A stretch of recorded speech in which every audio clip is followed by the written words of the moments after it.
한 주간 비가 상당히 많이 왔죠. 어느 지역은 뭐 침수가 되고, 일본 같은 경우는 뭐 태풍까지 지나가면서 이렇게 집들이 도로도 내려앉고 집들도 무너지고 막 그러겠는데, 얼마 전까지만 해도 우리나라에 이제 가뭄이 계속돼가지고 그죠. 그래서 물이 부족해서 고생을 많이 했었는데 또 비가 또 너무 많이 와가지고 어떤 지역에서는 또 피해를 보고. 우리 사람들이 이렇게 자연 하나 어떻게 하지 못합니다. 아무리 과학문명이 발달해도 사실상 우리나라도 굉장히 잘 사는 나라잖아요, 그죠? 근데 이렇게 자연적인 뭐 재앙들이 여러 가지 어려움들이 올 때는 뭐 속수무책인 거예요. 미국 같이 잘 사는 나라도 사실상 허리케인이라든지 이렇게 쓸고 지나가 버리면 그렇게 잘 사는 나라도 소용없잖아요. 비행기도 날아가 버리고 집도 부서지고. 우리들이 그러니까 이 자연들을 보면서 그 자연을 만드신 하나님, 그 앞에 정말 우리들이 얼마나 무력한 존재인가. 그러면서 정말 하나님을 의지하고 살아가야 되지, 정말 이렇게 세상 것을 의지하고는 살아갈 수 없는 존재들입니다. 그런 것들을 바로 생각하시면서 늘 하나님 더욱더 의지할 수 있는 그런 신앙이 되었으면 좋겠습니다.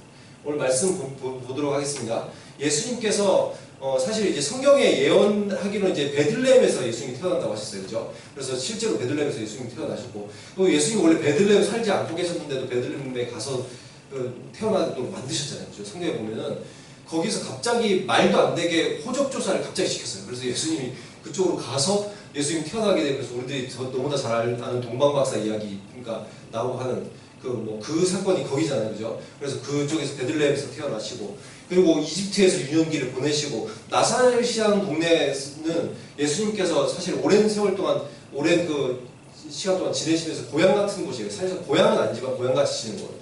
저도 태어나기는 여수에서 태어났고, 뭐 일산에서 살고, 밀양에서 살고, 뭐 여러 군데 이사를 다녔지만, 저는 부산이 고향 같은 곳이거든요. 부산에서 초중고를 다 거기서 나왔어요. 그러니까 부산이 고향같이 느껴지는 곳이.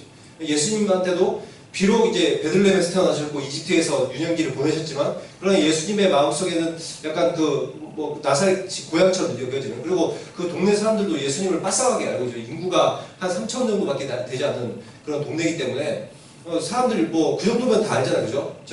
제가 초등학교 나왔던 초등학교가 학생 수가 3,600명이었는데, 그러니까 그 정도면은 몇 명 안 되거든요. 이렇게 조례할 때 서 있으면 몇 명 안 돼요. 3,000명 정도 되는 숫자가. 그 정도면 이제 동네 숫자가 그 정도면 다 얼굴을 알고 누가 누군지 알죠. 그러다 보니까 예수님이 랍비가 되신 후 갈릴리 일대에서 이제 말씀을 전하시고 놀라운 치유와 이적 사건들을 보여주시면서 선풍적인 인기를 끄시니까 나사렛에 가셨을 때 이제 초청 강사로 불렀던 것 같아요. 그래서 딱 강단에 서가지고 말씀 선포하고 말씀을 이렇게 예수님이 내가 메시아다 이렇게 하니까 어떻게 해요? 사람들이 거부 반응이 크죠. 그래서 예수님을 심지어 죽이려고 하잖아요. 자신들이 가지고 있는 어떤 경험들이나 지식들, 이런 것들이 꽉 차서 예수님이 도저히 메시아처럼 생각되지 않는 거예요. 예수님을 거부하는 그런 사건들이 이제 나왔습니다. 그래서 예수님께서 이 동네에서 어떻게 하셨어요? 나사렛이라는 동네에서 치유나 기적 같은 놀라운 일들을 하나도 안 보여주시네요. 하나님은 은혜를 사모하는 자들에게 은혜를 주십니다. 예수님은 은혜를 사모하는 자들에게 주셔요. 그렇기 때문에 이 나사렛 동네 사람들은 은혜를 사모하는 마음이 없기 때문에 안 보여주신 거예요. 누가복음 4장 18절에 보면 심령이 가난한 사람들, 이 심령이 가난하다는 것은 하나님을 사모하고 하나님의 말씀에 은혜를 사모하고 이런 사람들을 얘기하거든요. 이런 사람들에게 하나님께서는 은혜를 주신다. 그리고 사상수훈 5장 8절에도 보면 이제 8가지 복들에 대해서 나오고 있는데, 거기도 뭐라고 얘기하고 있어요? 심령이 가난한 자. 그러니까 하나님에 대한 갈급한 마음들이 있는 사람들. 이 사람들이 뭘 주겠다? 하나님이 천국이 그들의 것이다. 이렇게 얘기하고 있잖아요. 그죠? 그래서 정말 우리들이 하나님의 은혜를 사모하는 사람들에게 하나님께서 은혜를 주시고 천국을 우리에게 주신다. 그런 말씀들을 우리들이 기억하면서 늘 하나님의 은혜를 사모하는 삶을 살아야 될 것입니다. 예수님께서 이제 나사렛은 약간 이제 구릉지대, 약간 그러니까 산이 있으면 산에 중턱 정도겠죠. 그러니까 그런 위치에서 이제 있는 동네예요. 근데 그런 동네에 있다가 지금 가버나움이라는 지역은 이제 해변가 있죠. 바다는 그들이 볼 때는 바다고 우리가 볼 때는 호수죠. 조그마한 호수인데 이들이 왜 바다라고 하냐면은 이들은 물만 떠 있으면 다 바다예요. 그래서 물을 보면 다 바다예요. 그래서 호수도 바다고 바다도 바다고 대하물도 바다예요. 그러니까 그래서 바다라고 부르는 것뿐이지 그냥 갈릴리 호수죠. 갈릴리 호수로 이제 내려와서 이제 그 일대가 이제 가버나움이 있는데, 이 가버나움에서는 예수님에 대해서 뜨거운 관심을 보였던 지역 중에 한 겁니다. 그래서 이제 예수님께서 가버나움에서는 계속해서 이적을 보이셨고, 심지어 예수님의 그 선교 동네 전도하고 말씀을 선포할 때 사용하는 선교 센터가 이제 가버나움에 있었거든요. 가버나움이라는 동네로 다시 내려오셨어요. 여기에서 안식일이 또 되는데, 이 안식일이 그날이었는지 아니면 다음 날이었는지, 그럼 다음 안식일인지 그런 것은 우리들이 자세히 알 수 없지만 또 안식일이 됐어요. 그리고 그때도 설교를 하십니다. 아마도 나사렛에처럼 이 가버나움에도 회당이 있고 어디나 회당이 있죠. 그러니까 회당이 있다 보니까 가버나움에서 거기 나사렛에도 어땠어요? 예수님께서 초청 랍비의 신분으로 거기서 말씀 봉독을 하고 설교를 할 수 있는, 말씀을 성경을 해석하고 또한 토론할 수 있는 시간이 주어진 거잖아요. 그죠? 근데 이번에 이 가버나움에서도 아마 초청 강사 랍비의 신분으로 이제 서신 것 같아요. 그래서 성경 봉독을 하고 해석하는 시간들이 있었던 거죠. 그래서 32절에 보면, 그러니까 이렇게 말씀을 이렇게 선포를 하고 여기서는 이제 설교까지 하시고, 요즘으로 따지면 설교고, 그때 당시 이제 성경 해석들 이렇게 해주신 것 같아요. 그래서 32절에 보니까 예수님의 이 설교를 듣고 나서 유대인이 굉장히 깜짝 놀란 거예요. 왜 그래요? 예수님의 말씀이 굉장히 권위가 있는 거예요. 그 가버나움에, 거기 나사렛에도 어땠어요? 사람들이 두 가지 반응이 있었잖아요. 그죠? 첫 번째는 예수님께서 하시는 성경책만 딱 읽으셨는데, 거기에 있는 시민들이 어떻게 됐어요? 주민들이 어떻게 됐어요?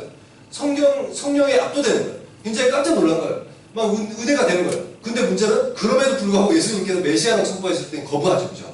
근데 여기서도 예수님께서 또 강단에서 말씀을 읽고 말씀을 선포하시는데 굉장히 큰 은혜가 임하는 겁니다. 저도 예전에 교회에서 딱 앉아있는데, 그날 선교사님이 사역을 되게 열심히 하신 선교사님이 있어요. 그 선교사님이 딱 서셨는데, 딱 섰는데 그냥 눈물이 나요. 그냥 은혜가 돼요. 여러분 그런 거 경험해 보셨나요? 그럴 때가 가끔 있어요. 그러면 그 사람이 어떤 사람이냐에 따라서 괜히 성령이 충만한 사람이 딱 쓰면은 아직 말씀을 선포하지도 않았어요. 근데 은혜 받기 시작해요. 저만 은혜 받은 게 아닙니다. 그 자리에서 다른 옆에 있던 형도 같이 눈물을 흘리더라고요. 나중에 형도 말을 하다 보니까 그 형도 나는 그 선교사님이 강단에 섰는데 은혜 받았다. 설교를 시작하는데 은혜가 되더라. 얘기를 하는데 그 형도 자기도 서자마자 은혜가 돼가지고 막 눈물을 흘렸다고 하더라고요. 그러니까 그런 경우가 있을 수 있어요. 예수님께서도 강단에 서시기만 하셨는데 사람들에게 은혜가 되는 거예요. 성령의 충만함이 임하는 거예요.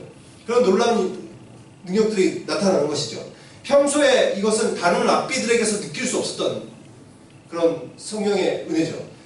다른 랍비들은 평소에 이렇게 말씀을 선포하고 있었지만 그들에게서는 이런 것들을 느끼지 못했던 것 같아요.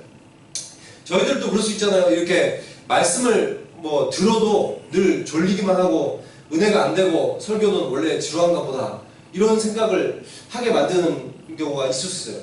만약에 이제 몇몇 사람들만 이제 설교를, 많은 사람들이 은혜를 받지만 몇몇 사람들만 졸고 막 집중 못한다, 은혜가 안 된다, 이러면은 이제 듣는 개인들의 문제가 있을 수 있지만, 만약에 계속해서 설교를 매주 하는데 매주 아무도 은혜를 못 받고 있다, 이러면은 어떨 것 같아요?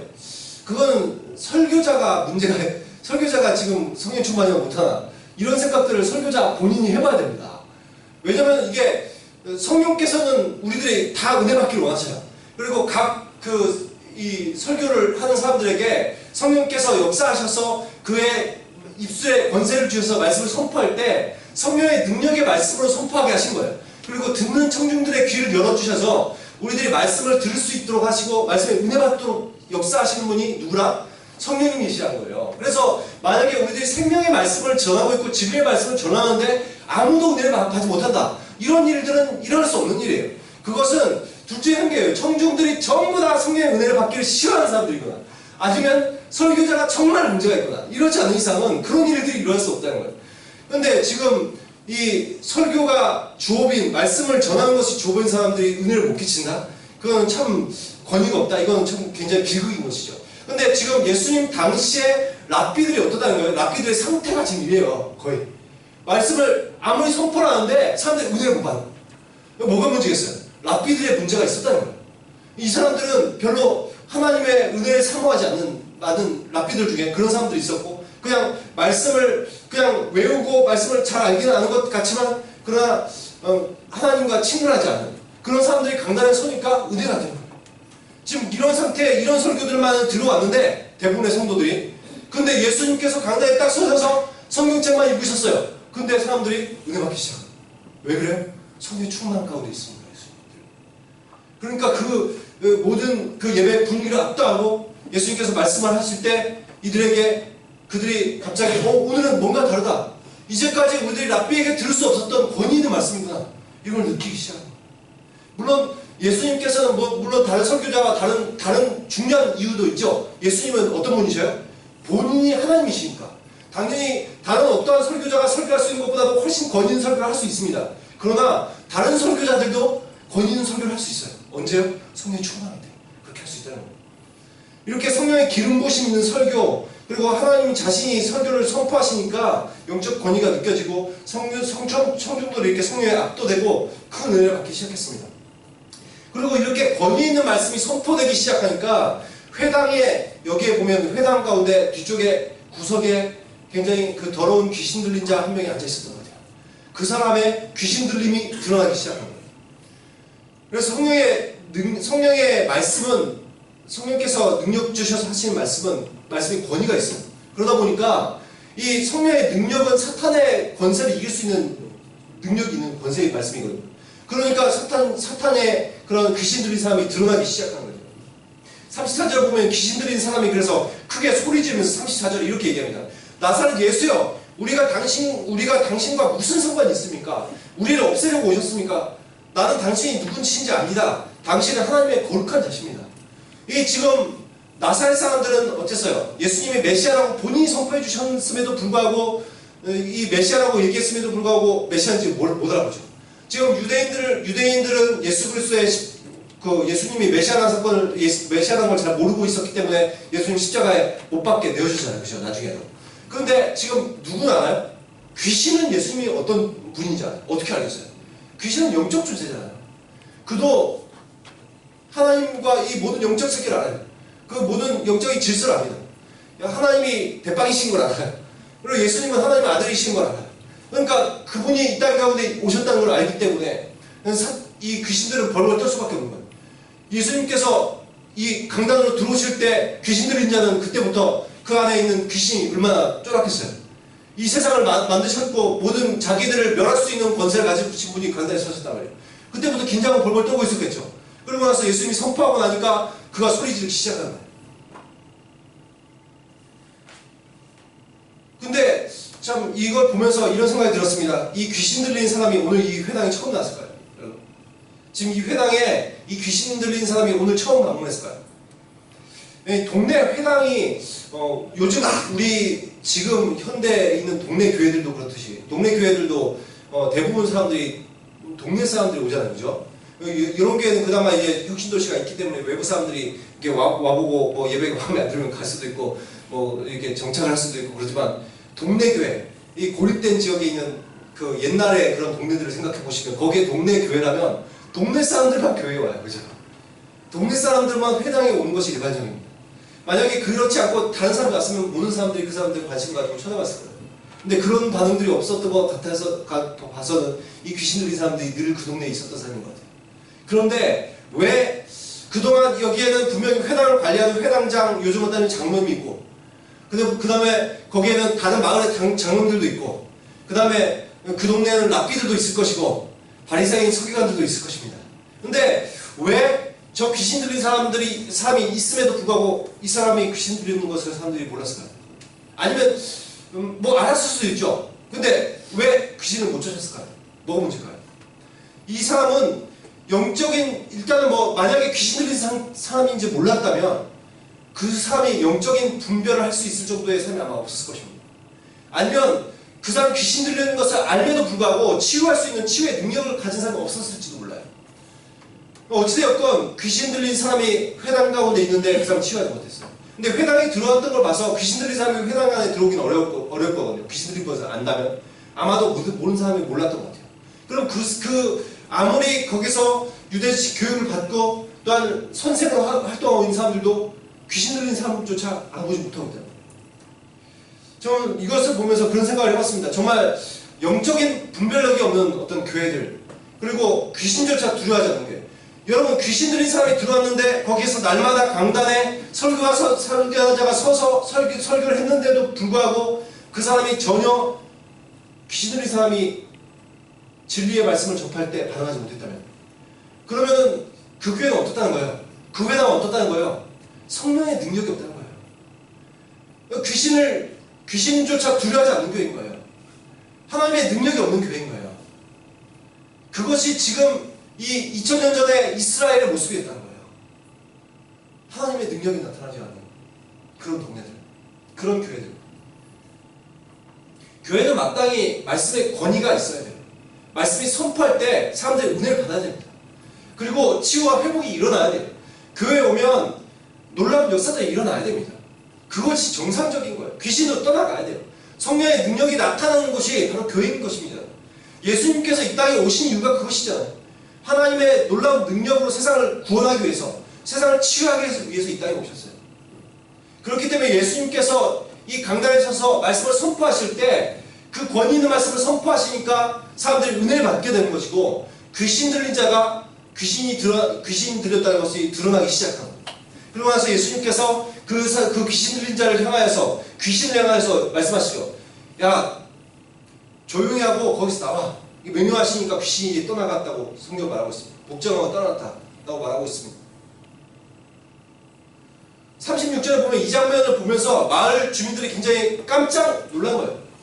그럴 수밖에 없죠. 이제까지 그 사람이 귀신 들린지 몰랐어요. 그 사람이 계속해서 예배를 드렸지만, 예배 드리는 우리들의 예배 가운데 드리는 사람들 중에 귀신 들린 사람이 섞여 있을 줄 몰랐어요. 근데 그 사람이 있었어요. 그리고 그렇게 귀신 들린 사람이 있음에도 불구하고 아무도 귀신 들린 사람들을 제어하지 못했다는 거예요. 사실상 이 이스라엘 공동체가 보여주는 이 나사렛이라는 동네가 보여주는 영적인 그런 침울한 모습들. 이 이스라엘 백성들은 그것을 보면서, 이런 귀신을 쫓아내는 놀라운 일을 보면서 이것이 어떤 말씀인가? 권위와 능력을 가지고 돌아온 귀신에게 명령을 하시니 그것들이 나가는구나. 정말 놀랄 수밖에 없는 것이죠. 37절에 이에 예수님에 관한 소문이 근처 사방팔방으로 이제 퍼져나갔다라고 얘기하고 있습니다. 여러분, 이런 분이 설교를 하셨으니 얼마나 많은 사람들이 은혜가 되고, 또한 얼마나 많은 사람들이 놀라겠어요. 그러니까 어떻게 되는 거예요? 여러분, 사실상 전도라는 게 그렇습니다. 전도가 여러분들에게 전도해라 해서 전도를 하게 되는 것, 물론 그럴 수 있죠. 그러나 말씀에 은혜를 받으면 전도가 돼요. 전도를 하게 돼요. 저도 예전에 청년 시절로 있을 때 교회에서 계속 날마다 말씀에 은혜를 받고, 제가 성령 충만하니까 말씀을 전하고 싶더라고요. 여러분, 우리들이 성령 충만하면 말씀을 전하고 싶어져요. 근데 은혜를 못 받으면 전도하고 싶지 않은 거예요. 지금 여기에 이 사람들도 어떻게 되는 거예요? 예수님이 소문을 퍼뜨리라고 했어요? 소문을 퍼뜨리라는 말을 한 적이 없습니다. 근데 이 사람들이 알아서 소문을 퍼뜨려요. 왜요? 그들이 은혜가 되고 그들이 놀라운 사건을 보니까 이 사람들이 그것을 말하고 싶은 거예요. 그래서 소문이 퍼져나가죠. 아마 요즘처럼 신문이 있었으면 그 마을 신문의 머릿기사에 귀신 들린 자를 치유하다, 이런 식으로 이제 일면에 딱 나왔겠죠. 사람들이 소문을 내기 시작합니다. 근데 더 놀라운 것은 이렇게 이 더러운 귀신들을 내쫓는다든지 아니면 치유와 놀라운 이적들 하시는 이런 성령의 권세들, 이런 놀라운 영적인 권세를 예수님께서는 그의 제자들에게 주고 있다는 거예요. 누가복음 12장 11절과 12절에 보면 이런 말씀이 있습니다. 어떻게 무엇으로 대답하여 무엇으로 말할까 염려하지 말라. 마땅히 할 말을 성령이 곧 그때 너에게 가르치시리라. 우리들의 입술 가운데 우리들이 말을 선포해야 될 때 어떻게 해주시겠다? 우리들의 입술에 말씀을, 성령의 능력의 말씀을 담아주겠다라고 얘기하고 있어요. 물론 이 말씀뿐만 아니라 다른 말씀들도 보건대 심지어 예수님은 그의 제자들에게 귀신을 제어할 능력도 주십니다.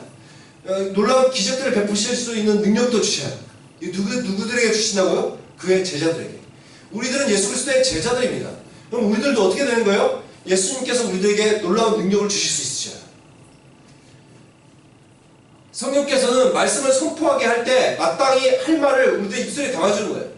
그래서 뭐 설교를 하는 것도, 또한 전도를 하는 것도, 다른 사람들에게 권면을 하고 또한 위로를 하는 말들도 우리들의 능력으로 하는 것이 아닙니다. 성령에 의지할 때 성령의 권세로 말할 수 있게 되는 거예요. 그렇게 할 때 다른 사람들에게 말을 할 때 말에 영향력이 있는 것입니다. 제가 앞에서 여러분들이 아무리 설교를 잘하려고 해도 성령께서 역사하시지 않으면 여러분에게 능력 있는 말씀을 접할 수 없어요. 제가 다른 사람들을 만나서 말할 때 제가 제 생각으로만 말하면 그 사람들에게 큰 은혜를 끼치지 못합니다. 그러나 성령의 충만함을 받은 상태에서 성령께서 내 입술을 주관하셔서 말씀하게 할 때 저도 깜짝 놀라고 상대방도 깜짝 놀라게 되는 거예요. 성령의 말하게 하심으로 말미암아 제가 어떻게 내가 이런 얘기를 할 수 있지? 상대방이 듣는 사람들이 들으면서 이건 정말 권위 있는 말씀이다. 어떻게 이런 말씀을 저 사람이 선포할 수 있지? 이렇게 되는 거예요. 제가 청년일 때 그런 경험을 많이 겪어봤습니다. 사람들과 만나서 이 카페에서 얘기를 해요.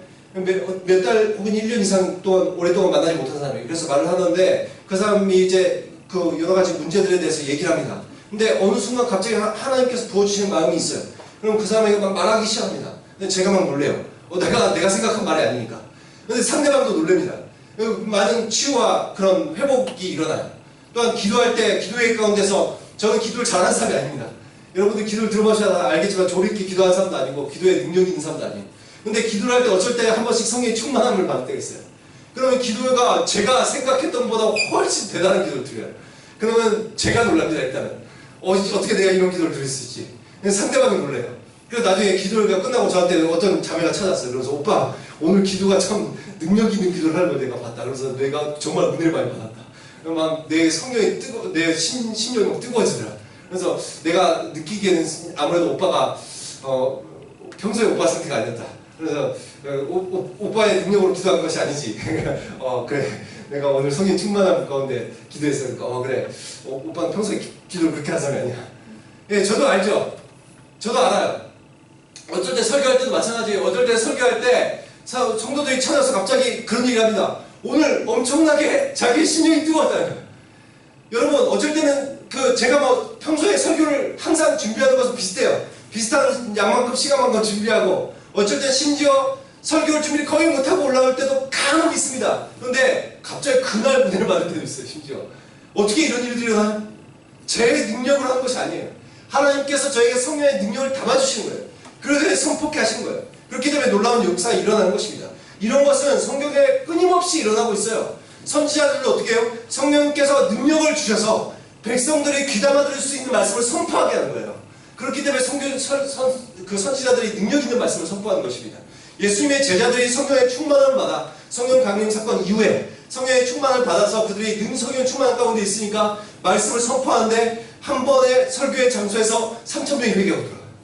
그리고 말씀을 선포했는데 이 유대교에 있는 랍비들, 이런 영적 지도자들, 이런 사람들이 들어보니까 이게 평소에 그들 상태가 아닌 거예요. 그래서 그들이 평소에 평범한 사람인 줄 알았는데 자기는 학식 있는 교수들이라고. 요즘으로 따지면 교수들이거든요. 신학교 교수들. 근데 이 평범한 사람의 평신도가 선포를 하는데 놀라운 말씀을 선포하는 거예요. 이게. 그래서 어떻게 저런 말씀을 선포하지? 사람들이 놀라는 거예요. 왜 이런 역사들이 일어나요? 성령께서 하시니까 그런 거예요. 저희들도 만약에 성령의 기름 부으심이 있을 때 성령의 능력에 압도되어 말의 권세가 나타나는 것입니다. 그래서 그렇게 성령의 이끌림 받을 때는 여러분의 가정이나 친구들이나 아니면 사람들에게 말씀을 선포할 때 놀라운 능력이 나타나는 거예요. 만약에 지금도 여러분이 말씀에 만약에 설교에 집중하게 되고 은혜 받고 있다면 이것을 누가 하시는 거예요? 성령께서 하시는 거예요. 저희 입술 가운데 능력의 말씀을 담아주셔서 선포하게 하시고 여러분의 심령을 열어주셔서 말씀을 들을 수 있는 귀와 눈이 열리게 하시는 거예요. 그래서 말씀의 은혜가 되는 거예요. 이런 놀라운 역사들이 성령께서 우리들에게 말씀을 담아주실 때 그런 능력이 나타나는 것입니다. 그래서 말씀을 듣는 자나 말씀을 전하는 자나 다 은혜받게 하신 거예요. 저는 여기 계신 모든 분들이 말씀에 능력 있는 자가 되었으면 좋겠어요. 단지 설교에 이런 강단에 서서 우리들이 말씀만 선포하는 것이 아닙니다. 여러분의 가정에서, 여러분의 친구들에게, 여러분이 나중에 취업해서 직장에서, 여러분의 사회에 어떤 활동을 하든지 간에 여러분은 언젠가 말씀들을 선포해야 될 때가 있어요. 진리를 말해야 될 때가 있습니다. 예수 그리스도를 증거해야 될 때가 있어요. 그럴 때 예수님은 어떻게 해야 되기를 원하신다? 우리들에게 성령의 충만함을 받아서 내가 성령께서 우리들에게 말하게 하심에 따라서 우리들 입술에서 성령의 능력의 말씀이 선포되기를 원하신다고요. 그래서 아까 얘기했던 누가복음 12장 11절과 11절 말씀에 어떻게 무엇으로 대답하여 무엇으로 말할까 염려하지 말라. 마땅히 할 말을 성령이 곧 그때 너희들에게 가르치시리라. 우리들이 그때가 되면, 말씀을 선포할 때가 되면, 내가 다른 사람들을 전도해야 될 때가 되면 어떻게 해주시겠다? 내 입술에 능력의 말씀을 담아주시겠다 라고 누가요? 누가 그렇게 해주시나? 성령께서 그렇게 해주신다 라고 성경이 말하고 있는 거예요.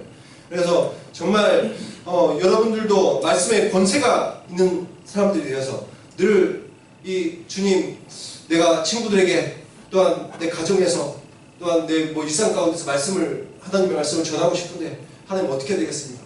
성경을 걱정하지 말라고 하고 있어요. 여러분이 말을 하고자 할 때, 성령에 의지할 때 여러분이 입술에 말씀을 담아주겠다. 그런 마음으로 여러분들 늘 친구들 대하실 때도, 사람들 대할 때 그랬으면 좋겠어요. 내가 하고 싶은 대로 말하면 우리들이 뭐가 많이 나가요? 욕이 많이 나가죠. 세상적인 언어들이 많이 나가요. 그러나 늘 성령께 집중하여서 하나님 무엇을 말해야 되겠습니까? 저 친구에게 무슨 말씀을 하는 것이 저 친구에게 도움이 되겠습니까? 그렇게 할 때 하나님께서 여러분의 입술에 능력의 말씀을 담아주시니, 그래서 정말 그런 능력 있는 말씀을 선포할 수 있는, 영향력 있는 그런 사람들이 되었으면 좋겠고, 저는 이번 수련회도 하나님께서 그렇게 해주시길 기대해요. 저에게 성령 충만케 하셔서 저희 입술에 성령의 능력을 담아주셔서 여러분에게 수련회 장소에서 선포할 때 여러분들이 다 은혜 받을 수 있는 능력의 말씀 선포할 수 있기로, 그리고 성령께서 그 순간에도 여러분의 심령 가운데 역사하셔서 여러분들의 마음들이 열려서 큰 은혜를 받을 수 있도록 그렇게 해주셨으면 좋겠습니다. 그래서 정말 저희들이 하나님께서 부어주시는 놀라운 은혜, 그런 은혜를 기대하시면서 늘 저희들도 주님, 저희들 성령 충만케 하시고 저희들 입술에 능력의 말씀 담아주십시오, 이런 마음으로 우리들이 나갔으면 좋겠고, 이번 수련회도 기대하시면서 하나님 정말 이번 수련회 가운데도 말씀의 능력이 나타날 수 있도록 인도해 주십시오. 그래서 우리들이 각 심령이 변화되는 놀라운 은혜를 맛보기를 원합니다. 이런 마음으로 우리들 다 수련회에 참석하시고 은혜 받으시기를 예수 그리스도의 이름으로 축원합니다. 기도하도록 하겠습니다.